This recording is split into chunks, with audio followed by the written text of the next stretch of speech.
మీ అందరికీ పెరియార్ రామస్వామి తెలిసే ఉంటుంది. మత విద్వేషము కాదు ఇది, మత విద్వేషము కాదు ఇది. శ్రీరామచంద్ర ప్రభువు మానవ రూపంలో ఈ దేశం మీద పుట్టి, అరే ధర్మం అంటే ఇది, ఎందుకంటే మనుషులకు ఎప్పుడు కూడా ఎక్స్క్యూజెస్ ఉంటాయి. ఆయన దేవుడు కాబట్టి మేము చేయమంటాడు.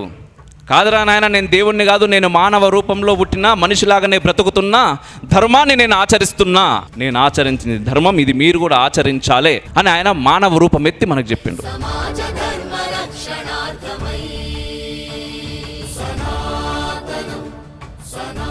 అటువంటి మహనీయునికి ఆయన పుట్టిన ప్లేస్లో గుడి కట్టుకోవడానికి 500 సంవత్సరాలు పట్టిందన్న. ఇది ఈ దేశపు దౌర్భాగ్యం. అందుకోసం అని చెప్పేసి ఈరోజు శ్రీరామచంద్ర ప్రభువు గురించి మాట్లాడాలి నేను.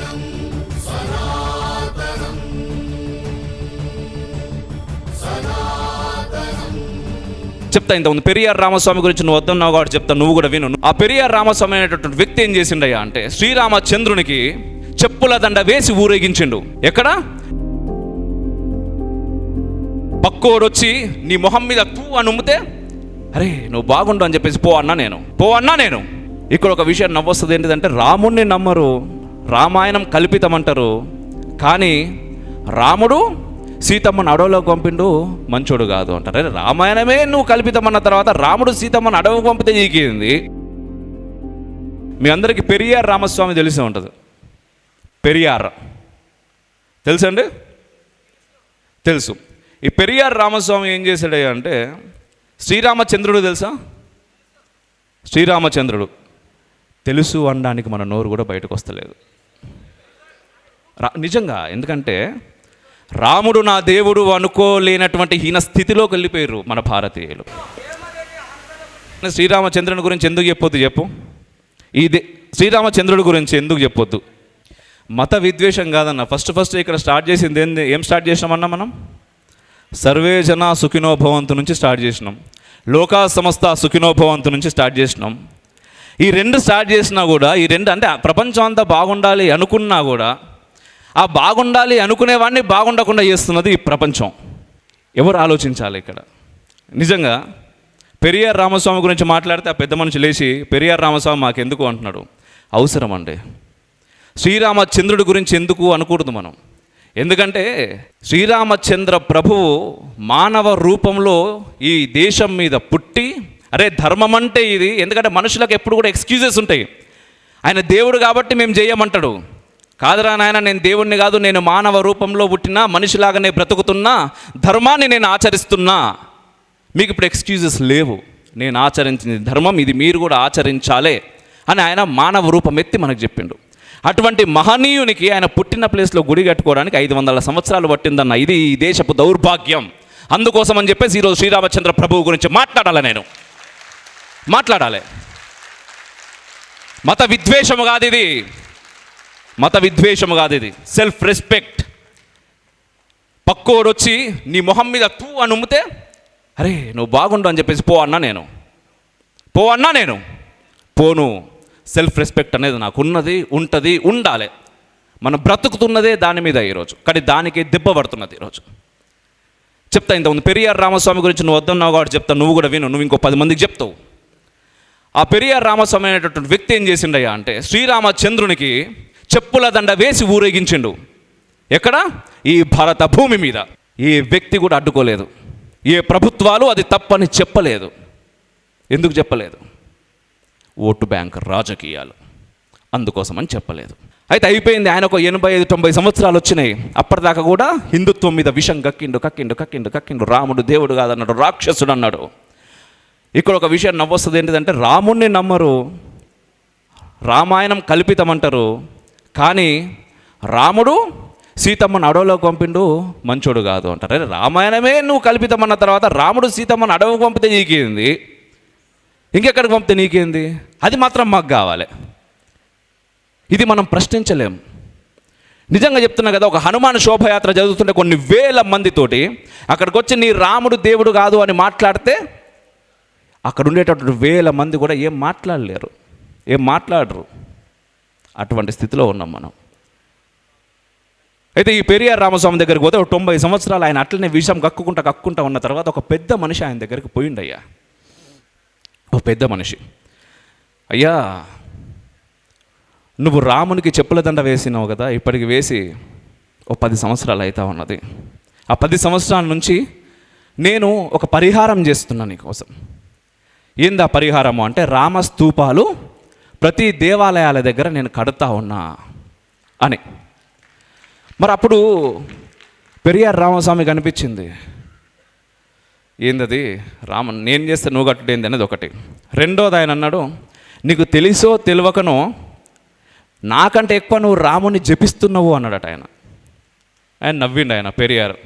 ఏం మాట్లాడుతున్నావు పెద్ద ఆయన, అటు ఇటు ఏమన్నా అయిందా ఏంది, నేను జపించుడేంది అని. మీ పేరు ఏంటండి అన్నాడు. పెరియార్ రామస్వామి అన్నాడు. సంతకం ఏమని పెడతావు? రామస్వామి అని పెడతా. ఇప్పటికి ఎన్నిసార్లు పెట్టినావు నువ్వు సంతకాలు అనగానే ఆయనకు కొంత చమత్కారం అనిపించిందట. అనిపించి కూర్చోండి, మీరు కూర్చోండి ఫస్ట్ అనగానే ఈ పెద్ద మనిషి కూర్చున్నాడు. కూర్చున్న తర్వాత వాళ్ళిద్దరి మధ్యలో ఒక సంభాషణ జరుగుతున్నది. ఎందుకండి మీరు ఇలా చేశారు అంటే, నేను నమ్మనండి దేవుణ్ణి. ఓకే, మీరు నమ్మకపోతే నమ్మకపోయారు, మీరు అది చేసినందుకు నేను రామస్తూపాలు 9 సంవత్సరాలుగా దేశం మొత్తం మీద కడతా ఉన్నా అంటే, నేను చేస్తే మీరు కట్టుడేంది అంటే, అయ్యో ఈ గడ్డ మీద పుట్టిన అందరం కూడా సోదర సోదరీమణులమే, నేను మీ సోదరం లెక్క భావించి మీ తప్పుకు నేను చేసిన పరిహారము అన్నాడట.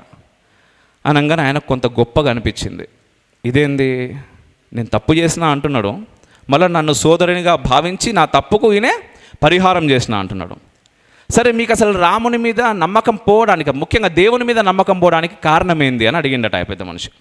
అడగంగా నేను చెప్పింది ఏందయ్యా అంటే, చిన్నప్పుడు మా ఇంటి ముందు ఒక విఘ్నేశ్వరుని గుడి ఉంటుండే. ఎవరి గుడి అన్నా? విఘ్నేశ్వరుని గుడి ఉంటుండే. నేను రోజు బయటికి వెళ్ళేటప్పుడు ఆ విఘ్నేశ్వరునికి దండం పెట్టుకొని పోతుండే. ఈ పెరియార్ అనే ఆయన వ్యక్తి బయటకు వస్తుండే, విఘ్నేశ్వరుని దండం పెడుతుండే పోతున్నాయట. ప్రతిరోజు ఎక్కడికి పోయినా కూడా వాళ్ళ ఇంట్లో చెప్పిర్రు అట్లా. సో దండం పెట్టుకొని పోతున్నప్పుడు ఒకరోజు ఆయన అబ్జర్వ్ చేస్తుంటే ఏమైందా అంటే, ఆ విఘ్నేశ్వరుని మీద ఒక జిలపురుగు వారుతున్నదట, కాక్రోచ్. 1 కాదు 2 కాదు, అట్లా సెకండ్ డే 2, 3 అట్లా ఒక 4-5 జిలపురుగులు రోజు ఆ గణపతి మీద తిరుగుతూ ఉన్నాయంట. తిరుగుతున్నప్పుడు ఒక రోజు ఈయనకి ఒక ఆలోచన వచ్చింది అక్కడ నిలబడి.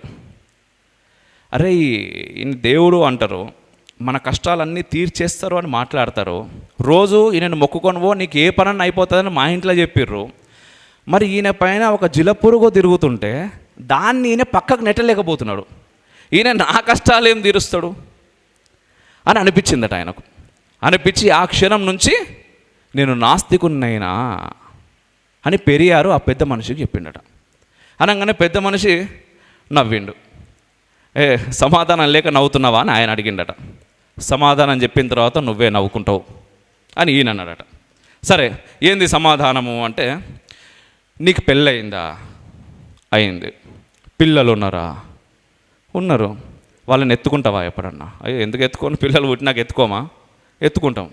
సరే, వాళ్ళకు పిల్లలు పుట్టిర్రా? పుట్టిర్రు. మరి వాళ్ళని ఎత్తుకుంటావా? వీళ్ళకంటే ఎక్కువ ఎత్తుకుంటావా వాళ్ళని? సరే, ఇప్పుడు నీ మనవాళ్ళను మనవరాలను ఎత్తుకుంటావు కదా, ఇదే టైంలో నీ కొడుకు లేకపోతే అమ్మాయి వచ్చి నన్ను ఎత్తుకోమంటే ఏమంటావు? చల్ మీరేంద్రా ఈ వయసులా, నేను పిల్లల్ని ఎత్తుకుంటాం. సో ఆ మనవరాళ్ళకు మళ్ళీ పిల్లలు పుట్టిర్రు అనుకో, ముని మనవరాళ్ళు అవుతారు. వాళ్ళని ఎత్తుకుంటావు అంటే, వాళ్ళని ఎత్తుకుంటూ కాదు, వాళ్ళని కిందికి దించాయిగా నేను అన్నాడట ఆయన. ఎందుకు దించావు అంటే, అంత ప్రేమ ఉంటుంది. ఎందుకు అంత ప్రేమ ఉంటుంది అంటే, మనకు కూడా మన పిల్లల కంటే వాళ్ళ పిల్లలపైన ప్రేమ ఎక్కువ ఉంటుంది, వాళ్ళ పిల్లల కంటే వాళ్ళ పిల్లలపైన ఇంకా ప్రేమ ఎక్కువ ఉంటుంది మనకు. అంతే కదా, నార్మల్గా హ్యూమన్ సైకాలజీ అది. అయితే ఈ చరాచర సృష్టి మళ్ళీ ముందుకు వస్తున్నా నేను, మానవ సేవే మాధవ సేవ దగ్గరికి. ఈ సృష్టి మొత్తాన్ని ఆయన పిల్లలు, భగవంతుని పిల్లలు. మనుషులు మాత్రమే నాకు పిల్లలు, జంతువులు నా పిల్లలు కాదు, పక్షులు నా పిల్లలు కాదు అనుకోడు ఆయన. జిలపురుగులు, కాక్రోజులు అనేటటువంటివి నీకు భయం, నీకు అసహ్యం, ఆయనకు ఆయన మునిమనవలు మునిమనవరాల లెక్కన ఆయన అనగానే, నాకు ఈ రకమైనటువంటి సమాధానం ఎవరు చెప్పలేదయ్యా, కానీ ఈ వయస్సులో నేను మారలేను, నన్ను క్షమించు అన్నాడట. ఈ సమాధానం చెప్పినటువంటి ఆ వ్యక్తి పెద్దజీయర్ స్వామివారు. ఆయన ఎన్నో రామస్తూపాలను మన దేశం మొత్తం కట్టిర్రు, కేవలం ఆయన ఈ సమాధానం చెప్పిర్రు అక్కడ. సో ఇక్కడ ఎందుకు చెప్తున్నానయ్యా ఇదంటే, నేను మనకు తెలిసిందే వేదం కాదు, మనకు తెలియనంత మాత్రాన అది లేదని కాదు. ధర్మం అంటే ఎక్స్పీరియన్స్. మనం చదివిందో ఎవడో చెప్పిందో విని ఇది మాత్రమే అనుకుంటే తప్పు. అన్న నీకు కూడా సమాధానం వచ్చిందని అనుకుంటున్నా. నేను ఉంటా. నాకు ఈ అద్భుతమైనటువంటి అవకాశం ఇచ్చినందుకు మరొకసారి మీ అందరికీ ధన్యవాదాలు. ఖచ్చితంగా నేను చెప్తా, లోకా సమస్త సుఖినో భవంతు అని ఖచ్చితంగా నేను నమ్ముతా. మనస వాచ కర్మణ త్రికరణ శుద్ధిగా నేను నమ్మేది, నేను పనిచేసేది అందుకోసమే.